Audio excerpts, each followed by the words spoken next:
All right, it's Monday. We've just finished this Universalift Classic. This is the short model.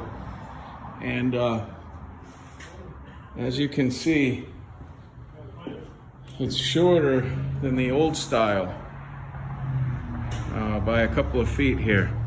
So the customer had an issue where the door in the garage would have potentially been blocked by the lift, and they're doing the Mustangs and Corvettes and Mazda Miata, so this lift is perfect for that scenario.